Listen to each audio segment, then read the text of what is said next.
Hello dear students, welcome back to my channel Edu colours.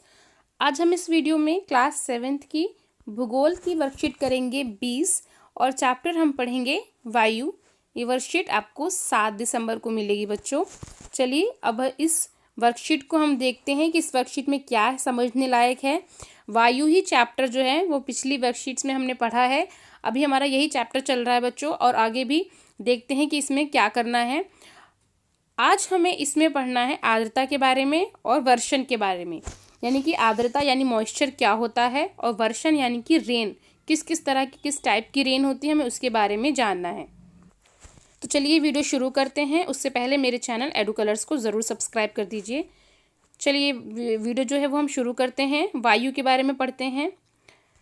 जब जल पृथ्वी एवं विभिन्न जलाशयों से वाष्पित होता है तो यह जल वाष्प बन जाता है। यानी कि जो जल है, पृथ्वी पे जो जल है, वहाँ से विभिन्न जलाशयों से जो जल है वो मतलब भाप बन के ऊपर चला जाता है, हम सब जानते हैं, तो वो जलवाष्प बन जाता है। वायु में किसी भी समय जलवाष्प की मात्रा को हम आर्द्रता कहते हैं। यानी कि हवा में जो हमें नमी महसूस होती है, हवा में जो वर्षा का कुछ मात्रा होती है जिसे हम मॉइस्चर कहते हैं, तो वो जब नमी होती है हवा में उसे हम कहते हैं आर्द्रता या मॉइस्चर। जब वायु में जल वाष्प की मात्रा अत्यधिक होती है तो उसे हम आर्द्र दिन कहते हैं। जैसे जैसे वायु गर्म होती जाती है इसकी जल वाष्प करने की धारणा यानी कि जो क्षमता है वो बढ़ती जाती है और इस प्रकार ये अधिक आर्द्र हो जाती है। आर्द्र दिन में कपड़े सूखने में काफ़ी समय लगता है तथा हमारे शरीर से पसीना आसानी से नहीं सूखता और हम अनकंफर्टेबल हो जाते हैं। जैसे मान लीजिए अगस्त का महीना होता है।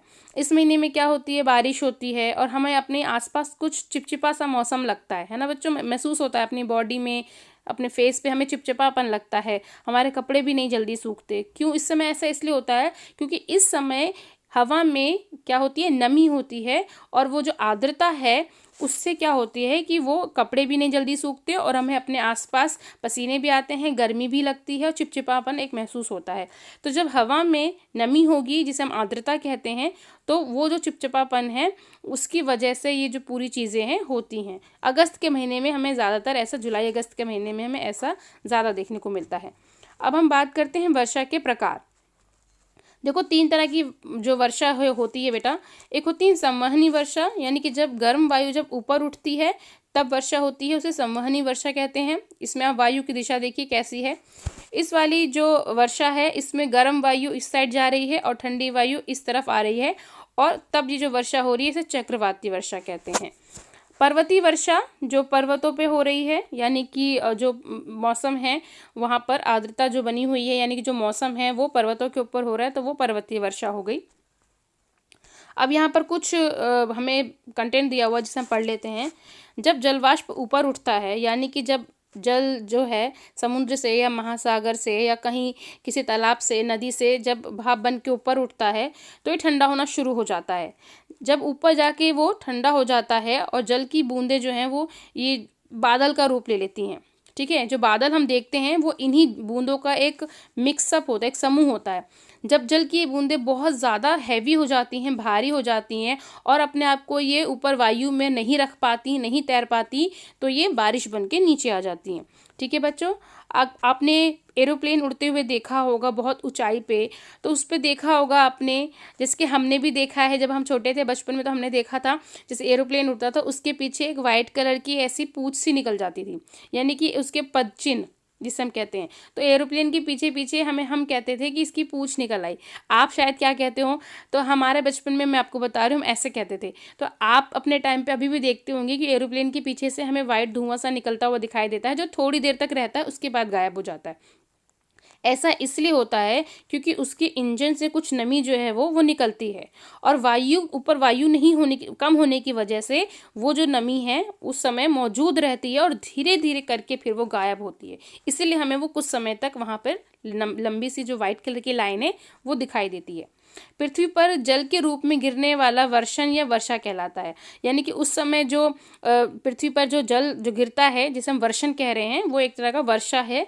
ज़्यादातर जो जल है वो वर्षा जल से ही प्राप्त होता है, यानी कि जो हमें ज़मीन में जो पानी मिल रहा है वो हमें बारिश के थ्रू ही मिल रहा है, यानी कि जो बारिश का पानी है वो ज़मीन में समा जाता है, जिसकी वजह से पानी का जो लेवल है वो अच्छा हो जाता है और पानी हमें ज़मीन से मिलता है।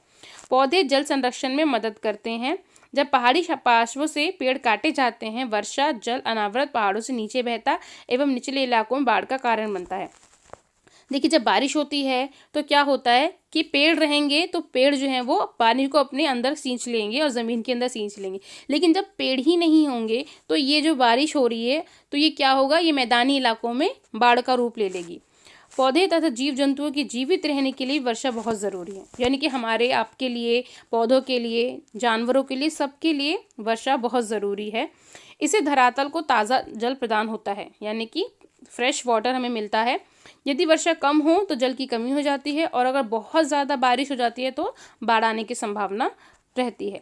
अच्छा, यहाँ पर बेटा आप देखिए, क्या आप जानते हैं वर्षण के दूसरे रूप हिम, सहिम वृष्टि तथा ओला है। हिम मतलब बर्फ, सहिम वृष्टि का मतलब हो गया जो बूंदें होती हैं ओस की, तथा ओला मतलब जो ओले गिरते हैं। तो ये सब वर्षा के ही रूप हैं। निम्नलिखित प्रश्नों के उत्तर दीजिए। पहला प्रश्न है, वर्षा के प्रकारों का वर्णन कीजिए। तो वर्षा कितने प्रकार की होती है बेटा? 3 तरह की होती हैं। यहाँ पर देखिए, पहली वर्षा है संवहनी वर्षा, दूसरी है चक्रवाती वर्षा और तीसरी है पर्वतीय वर्षा। ओके, अगला प्रश्न है, वर्षा के दिनों में गीले कपड़े को सूखने में अधिक समय क्यों लगता है? तो इसका उत्तर है, जैसे जैसे वायु गर्म होती जाती है इसके जलवाष्प धारण करने की क्षमता बढ़ती जाती है और इस प्रकार ये और अधिक आर्द्र हो जाती है। आर्द्र दिनों में कपड़े सूखने में काफ़ी समय लगता है। तो ये इसका सेकंड का आंसर हो गया। अब थर्ड क्वेश्चन है हमारा, आपके अनुसार दिल्ली में किस माह में वर्षा सबसे अधिक होती है? तो हमारे हिसाब से जुलाई और अगस्त का जो महीना होता है उसमें जो वर्षा है, यानी कि जो बारिश है, वो सबसे ज़्यादा होती है। ठीक है, तो आप लिखेंगे बेटा जुलाई या फिर अगस्त, दोनों में से आप कोई भी लिख सकते हैं या दोनों लिख सकते हैं, जुलाई या फिर अगस्त। अगला प्रश्न है, वर्षा के दिनों में आपके द्वारा अनुभव की गई किसी महत्वपूर्ण घटना का वर्णन कीजिए। तो आप यहाँ कोई भी स्टोरी लिख सकते हैं। मैंने ये स्टोरी लिखी है, आप वैसे अपनी तरफ से भी कोई स्टोरी और बता सकते हैं कि पिछले साल स्कूल की तरफ से हम सभी सहेलियां पिकनिक पर गई थी। हम सभी इंडिया गेट पहुंचे, तभी अचानक से वहां वर्षा होने लगी। बारिश का हम सभी सहेलियों ने खूब आनंद उठाया। उस दिन वर्षा कुछ ज़्यादा ही तेज़ हो रही थी। तो आप इसके साथ कुछ और ऐड करना चाहते हैं या अपनी तरफ से कोई और स्टोरी लिखना चाहते हैं तो आप वो भी लिख सकते हैं, जो कि आपने अनुभव की हो, एक्सपीरियंस की हो, तो आप उसको यहाँ पर लिख सकते हैं बच्चों। ठीक है बच्चों, यहाँ पर हमारे क्वेश्चन जो है कंप्लीट हो गए हैं। अच्छा बच्चों, ये जो दिख रहा है आपको, ये वर्षा को मापने का यानी कि मेजरमेंट का जो तरीका होता है वो है, इसे वर्षा मापक बोलते हैं। इससे हमें ये पता चलता है कि यहाँ पर कितनी वर्षा हुई है, किसी जगह पर कितनी वर्षा होती है, कितने सेंटीमीटर। चलिए, अब हमारा जो वर्कशीट है बेटा यहाँ पर कंप्लीट हो चुका है। अगर आपको मेरी वर्कशीट अच्छी लगती है तो प्लीज़ अपने फ्रेंड्स में शेयर करें और मेरे चैनल एडुकलर्स को ज़रूर सब्सक्राइब करें। मेरा ये वीडियो देखने के लिए थैंक यू सो मच।